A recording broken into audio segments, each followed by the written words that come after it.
wine with Rebecca. I know, I'm so excited. It's like we've never done that before. Well, I am joined by Rebecca Phillips. Rebecca is the managing partner and the wine director of not one, but two amazing wine bars here in LA. We're here at Vintage Wine and Eats in Studio City, and then there's also Buvette Wine Bar in Sherman Oaks. Yeah.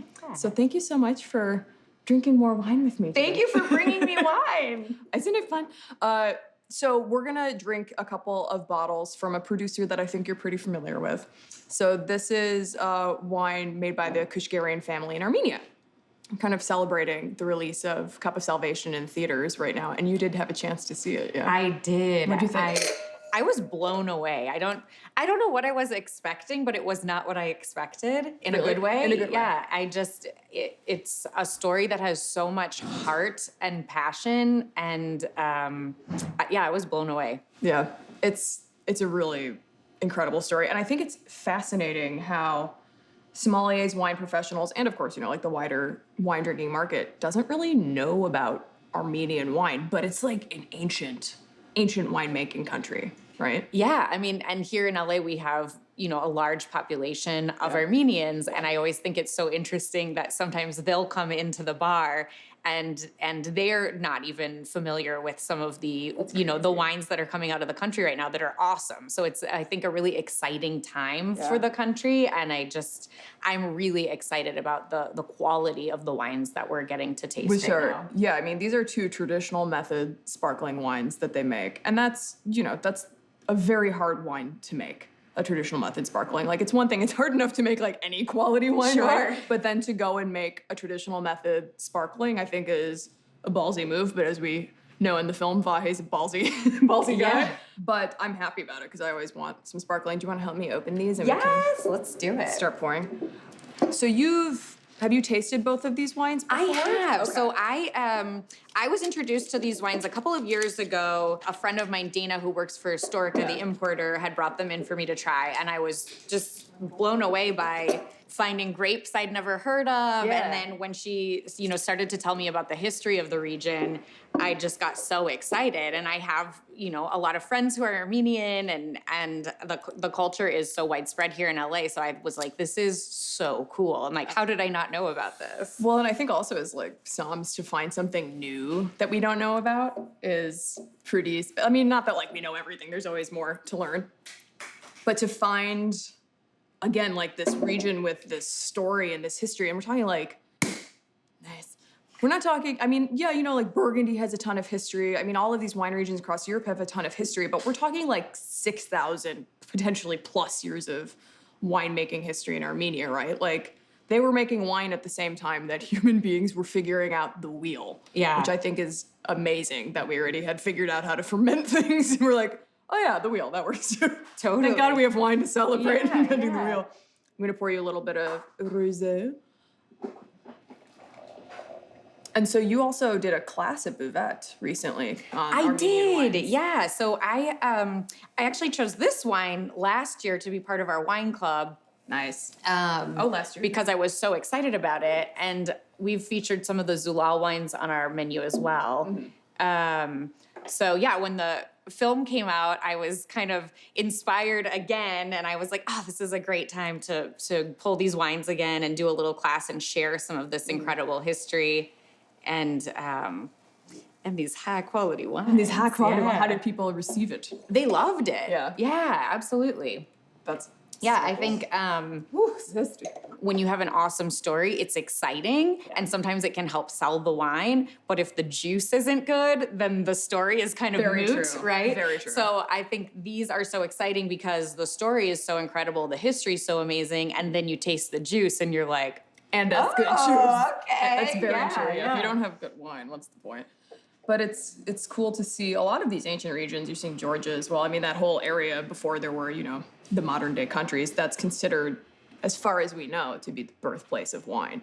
Yeah. So that's something that I just find so romantic when I drink these wines from the ancient, the historic wine world regions. I find it so romantic to get to be a part of this new renaissance of winemaking for these areas, because it got interrupted for a long time for many reasons, especially then the 1920s through 91, I think it was, that that Armenia particularly was, well, the whole the whole region was under Soviet control, and they were really just regulated to making brandy and bulk wine. So it just completely halted winemaking there. So it's great to see them getting this new renaissance and to have all that history, but it's new and it's fun and it's exciting. Yeah, it's the combination of old and new all at the same time. Yeah. And I think it's, when we look at even just some of the fine wine regions that are recognized after World War II, so many of them went through a quantity over quality phase. Yeah. And then, even when we look at regions in Italy and France where it really took, the 70s into the 80s for some of these regions to really focus on fine wine making. Yeah. So it is like a familiar story, but I think that our concept of time and immediate gratification in our current culture is just so different. So, they're going through something that most wine regions have been through. They're having this renaissance, but for us to wrap our heads around 6,000 years is just... It's a long time. Yeah, totally. But then you think about a relatively short time, like the 90s, to recover from the 90s to now, and so in like a span of 30 years to get to the quality that they're at. I mean, they do have this incredible culture and tradition that, they can use as like a nice backbone. But just to see like the quality of these wines. Yeah, and 30 years in terms of wine history. It's I mean, amazing. that's 30 recipes, right? That's like 30 chances at your recipe because you only get one shot every year. And so I think you're right. Like, that 30 years is a blip in terms of wine history. Goes by quickly.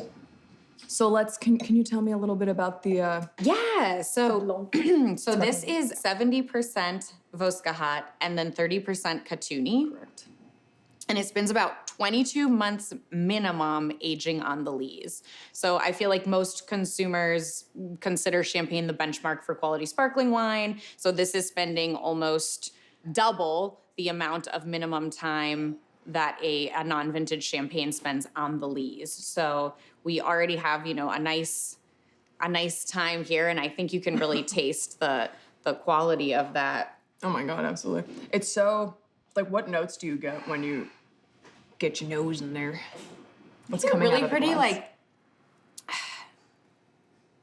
marzipan. Like, there's this really pretty, like, almond note that jumps out at me right away. And then, of course, some really pretty Meyer lemon, a little bit of stone fruit, some, like, white peaches. Get nice kind of delicate floral note on here, too. For sure, yeah. Just, like, you get all of a sudden in my brain, I see this little visual of, like, little white flowers. Yeah. Little dew on them. I'm absolutely getting that marzipan and, like, kind of like pastry brioche, which we're going to assume is coming from the lees aging, that extensive lees aging. And it's, like, super high acid, which I love. High acid. And I feel like we have to talk about the elevation of this vineyard when we're talking about sparkling wine and we want all that acidity in the grapes. This is arguably the highest elevation vineyard in the Northern Hemisphere. So we're talking about lots of beautiful acidity, which is perfect for sparkling wine. That's really cool to know. Fun fact. But yeah, and it is brut, so we have some nice dryness, right? It's not too sweet. You do confirm some of those pretty fruit notes that we had on the nose on the palate, but really a clean finish. There's a roundness to the mouthfeel. Do you get that? Like a moussiness. It's not like a viscous round mouthfeel, but for me it's this very like, moussy. It's the bubbles, it's that frothiness. But almost a little creaminess. It's lovely. Yeah, a little roundness on the palate, but definitely dry on the finish. What would you pair this with? I feel like this is a wine that is so versatile. I don't see anybody having an issue with this wine. Yeah, I mean, I think it's a beautiful wine to pair with, and it's a great cheater wine because it probably goes with everything, right? We love to have those in our back pockets. Of course. But also, I mean, I'm happy to just sip this on its own. Of course. As we're enjoying it now. But yeah, a beautiful brie or even some oysters. I was going to say, I want some seafood with this too, because there is this kind of, I don't know why, but it takes me, not that, this is Armenia is a landlocked country, but for whatever reason, when I take a sip of this, I think like I want to like sit on the beach with a picnic and like maybe have a little, oysters would be fun. I don't know why. I just want to go see. There is a little bit of like this like saline There is, yeah, a little Fresh. bit of sort of that croissant brioche kind of vibe on the palate, and then you do get this little like salty high note for sure. It's a level. I just keep finding more things in it, which I think is a sign of a delightful wine. Yeah, I like layers. this a lot.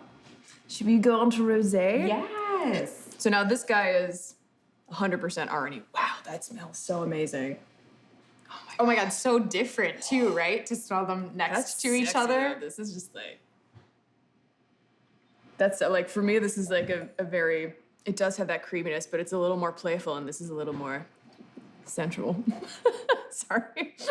No, there's almost like a What are you cologne. talking No, about? there is. There's like, I'm like, I feel like there's almost like a cologne to this. There's like Yeah. a cherry, but there's this like cherry strawberry thing, but there's like this like spice, this kind of like It's musky really spice. sexy. Almost. Yeah, I'm like, oh, okay. It's like underneath all that. Yeah, I mean, the red fruit is gorgeous. And I mean, Arni is arguably, as far as red grapes go, this is the most important red grape in Armenian winemaking. And I think Vahe said, you know, if you're looking to compare this to something, maybe Pinot Noir, but this is its own complete thing. I think it's really easy to want to find something familiar to compare these things to, but it's really, they're so singular. It's a familiar format that it's in, but I mean, what would you want to compare this to anything, or? I mean, it's so tricky, right? Because you want grapes to just be their own personality, right? Like, I don't want to be compared to my siblings. I want to be myself, right? But I think that as human beings, it's easy for us to categorize things so we can understand them. Right. So I do think it's helpful to say that it is more red fruit driven. It's a lighter, you know, a thinner skinned grape. We're in a lighter body. Like, okay, so we can kind of make some lateral moves of like a Pinot or a Grenache. But you're right, it has its own personality. So to compare it in that way, it almost, you know, diminishes its own characteristics. But I mean, I think this is a nice full-bodied sparkling wine. We've got a ton of aromatics, right? Like, It's gorgeous. It's just floating out of the glass. you can just kind of keep coming back to all of the rose petals. herbs, spices, rose petals. Yeah, what a great I was note. gonna say, I like your herb call on that. There is this kind of lovely, like, rosemary thyme. I don't want to say garrigue, but like something adjacent to that. God, it's just so, I just love smelling this wine.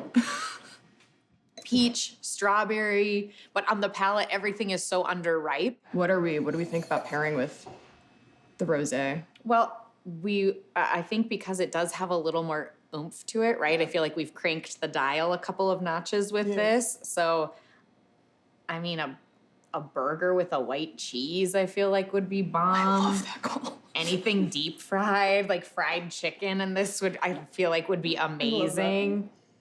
I love watching all of you do the most amazing pairings on your social media too for this. I'm love like it. Doritos, I don't know. Like, love yeah, it. I just always go to junk food. I love it. You're making me hungry. I want to get a burger now. It'd be so nice with like a salmon dish as well. Something a little Salmon, or fattier, even like poultry. a pretty salad with fruit on it, you know, like arugula with peaches or something like that. Ooh. I feel like would be really lovely with this. And like a saline cheese in there, maybe throwing a feta or something like that with Yeah. that little kiss of salinity. Mm-hmm. It's another like incredibly versatile wine. And God, just drinking these, it's crazy that in 30 years of getting to rejuvenate their wine history, they're making wines of this quality. Like these are, and they're like really value wines too. And people also don't realize how accessible Armenian wines are. There are Armenian wines out there. There's a ton being imported into the US. The biggest importer, Storica, sells these online. Like they're very, very accessible to this market. I mean, any chance we get to learn about something new and taste something new is a pretty dang good day. Yeah, whenever people come in and they're like, "What's your favorite wine?" I'm always like, "Whatever's new and shiny." You know, it's like I chose all the wines, so I love all of them. But you know, but if you're like, whatever we got in last week, that's my favorite. It's like I'm whatever's taking it new right and now. shiny. Yeah. That's so cool. Do you find that people too are they like, because these are grapes that they're not familiar with, maybe some regions are hard to pronounce or something, do you find that it's hard to sell it, or are people excited for something new and unusual? Because we're a wine bar, because our format is, taste a little something before you decide to buy, I think it's an exciting opportunity for us and our clientele. Like, they get excited to try something new and what's hot, what's fresh from the list. So if they're like, oh, I'm thinking about a sparkling, I get the opportunity to pour them a few different things before they decide what they want to get. Yeah. So for us, it's awesome. Maybe for someone who has, a storybook for a wine list, it's a little bit more of a hand sell, right? But I think even having those gems and having those jewels, even if you have a novel of a wine list at that price point, yes, too. to be able to pull that out and to have a conversation piece, I mean, that creates an experience for your guests, and then they walk away remembering maybe one varietal that's very common, is easier to forget, whereas it was like, what was that, random grape that we tried that the sommelier introduced us to? Like, that can be way more of a lasting impression and a cooler experience than maybe something they're like, oh yeah, it was another, domestic red. Another Not that there's anything wrong with that. Of course not. We love all the children in different ways. Yes, exactly. But this is the new shiny thing for sure. The new shiny thing from a very ancient region. Absolutely. Well, Rebecca, thank you so much. You all should, if you're in LA, you all should absolutely come visit Rebecca at both Vintage and Buvette and drink all of her amazing wines, but especially some of these Armenian wines that she has available by the glass. Go to storicowines.com, buy these wines, enjoy them in your home.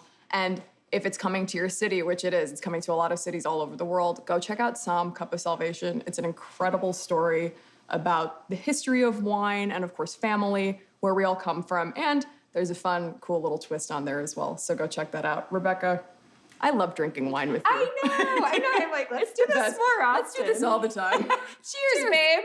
I'm gonna go, Rosie.